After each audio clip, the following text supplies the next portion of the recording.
एक नहर के दोनों तट सीधे और समांतर है। ए बी सी तीन व्यक्ति है जिसमें से ए तट पर खड़ा है और बी एम सी सामने के तट पर खड़े हैं। बी को लगता है कि कोण ए बी सी 30 डिग्री का है, जबकि सी को लगता है कि ए सी बी जो कोण है वो 60 डिग्री का है। और बी और सी के बीच की जो दूरी है वो 100 मीटर की दूरी है।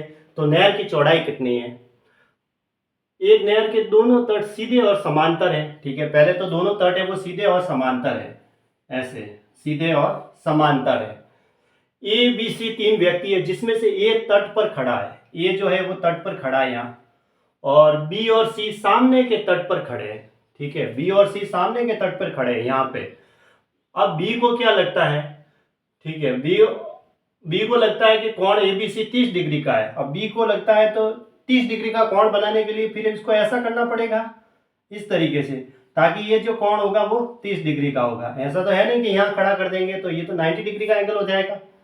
तो ए बी सी, तो फिर सी यहाँ होगा। ठीक है, ताकि बी को लगता है कि कोण ए बी सी 30 डिग्री का है और सी को लगता है कि कोण ए सी बी 60 डिग्री का है। तो स्टार्टिंग में देखो ए सी और बी है, सी बीच में, तो सी का एंगल कितना है? ऐसे 60 डिग्री का, ये लो 60 डिग्री का। ठीक है, तो यदि बी और सी 100 मीटर की दूरी पर है, ये जो बी और सी है वो 100 मीटर की दूरी पर है, तो नहर की चौड़ाई कितनी है? अब ये नहर की चौड़ाई ये बतानी है, ये वाली। तो हमने ये पढ़ा है, ऐसी स्थिति क्या पढ़ी थी हमने, ऐसे दे रखा है। ठीक है, अगर ये अल्फा है और ये बीटा है, और अगर हमें ये एच निकालनी है और हमें डी दे रखी है, तो एच बराबर हमने पढ़ा है डी बटा cot beta plus cot alpha direct.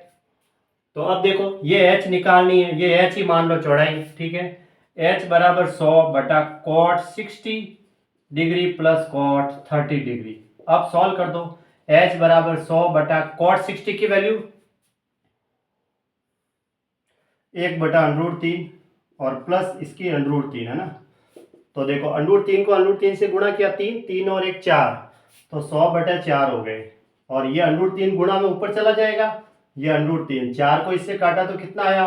25 √3, 25 √3 metre इसका आंसर हो गया। इतना टाइम लगता है एग्जाम में। देखो अगर हमें तरीके मालूम होते हैं ना, तो देखते ही हम प्रश्न देखा और हमें पता चला और सीधा आंसर निकाल के टिक कर दिया, ऐसे। ठीक है, ये प्रश्न सीजीएल में आ रखा है, ऑप्शन डी इसका राइट आंसर है।